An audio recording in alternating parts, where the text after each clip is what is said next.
Bonjour et bienvenue sur cette vidéo. Comme indiqué dans le titre, aujourd'hui nous allons vous expliquer comment envoyer une lettre par la poste. Nous allons donc voir qu'il existe différents types d'enveloppes, mais aussi différents types d'envois.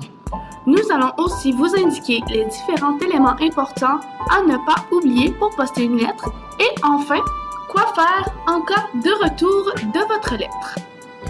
Commençons donc avec notre premier point, les différents types d'enveloppes. Comme vous pouvez le voir, nous avons ici deux types d'enveloppes. Sur l'image de gauche, nous avons donc des enveloppes de type standard. Ces enveloppes ne sont pas toutes du même format. Tout dépendra alors du type de courrier ou de la façon dont on doit les envoyer. Par exemple, il n'est pas rare de devoir envoyer des documents sans devoir les plier. Ce type d'enveloppe est le plus utilisé. On peut se les procurer assez facilement, aussi bien à la poste que dans une papeterie.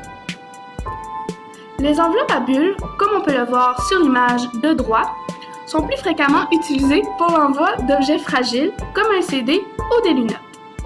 Ce type d'enveloppe coûte bien sûr légèrement plus cher, mais n'est pas indispensable si l'on veut que nos objets soient acheminés sans casse. Nous allons maintenant passer à notre second point, les différents types d'envoi. Je suis sûre que vous avez déjà entendu quelqu'un dire « Je dois envoyer un courrier non recommandé. » Et là, vous vous demandez « Mais qu'est-ce que cela signifie ?» Pas de panique, nous allons vous l'expliquer. Ce fameux type d'envoi nous permet donc de suivre notre lettre. Il est notamment nécessaire si vous souhaitez avoir une preuve de livraison ou de dépôt. Vous aurez alors une confirmation de la réception ou non de votre courrier. Une signature sera également requise lors de la réception. Ce type d'envoi est généralement très utile lorsque vous avez des documents importants à envoyer, comme des chèques ou encore des bijoux. Nous avons ensuite l'envoi classique.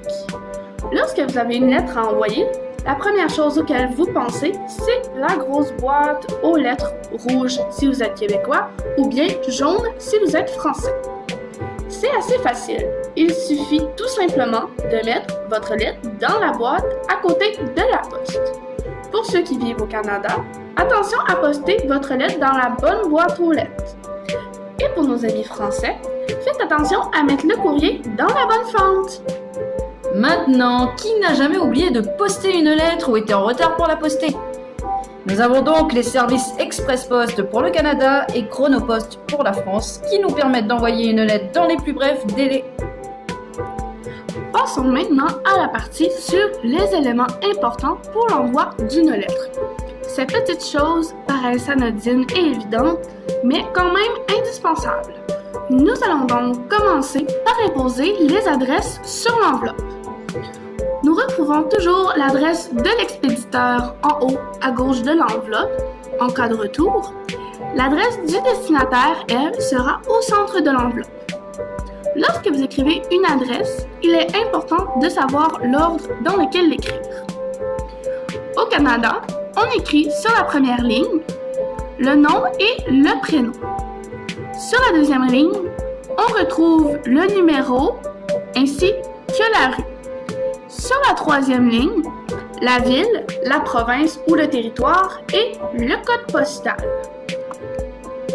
Pour nos amis français, il faut savoir qu'on ne procède pas exactement de la même façon. Comme au Canada, nous retrouverons le nom et le prénom sur la première ligne. Sur la deuxième, nous écrirons le numéro et le nom de la rue. Et sur la dernière, le code postal ainsi que la ville. Vient ensuite la position du timbre. Ce dernier est toujours à coller en haut à droite de l'enveloppe. Afin de déterminer le prix du timbre, il faudra tout d'abord peser votre courrier. Sachez que selon le poids de votre lettre, le prix du timbre variera. Concernant le poids de votre lettre, il faut savoir que votre lettre ne doit pas excéder 500 grammes, soit 1,1 livre. Les étapes d'envoi d'une lettre sont les suivantes.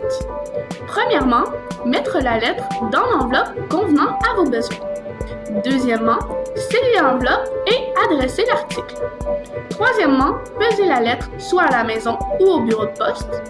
Quatrièmement, mettre un timbre correspondant au poids de la lettre. Et cinquièmement, postez la lettre au bureau de poste ou dans les boîtes aux lettres. Attention, lors de l'envoi, assurez-vous de lire les indications inscrites sur les boîtes aux lettres selon la destination de l'envoi.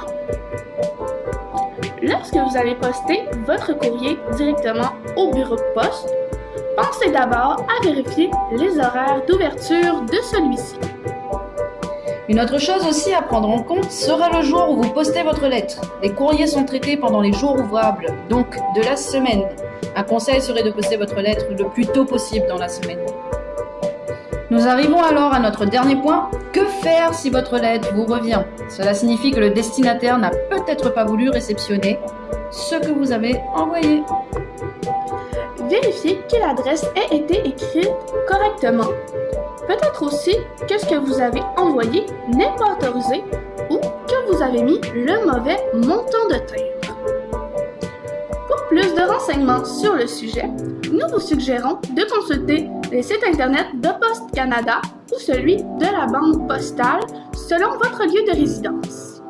Vous pouvez également vous informer auprès de votre bureau de poste local. C'était donc quelques conseils pour envoyer une lettre par la poste. Nous espérons que cette vidéo vous a été utile. Nous vous remercions pour votre visionnage. À bientôt!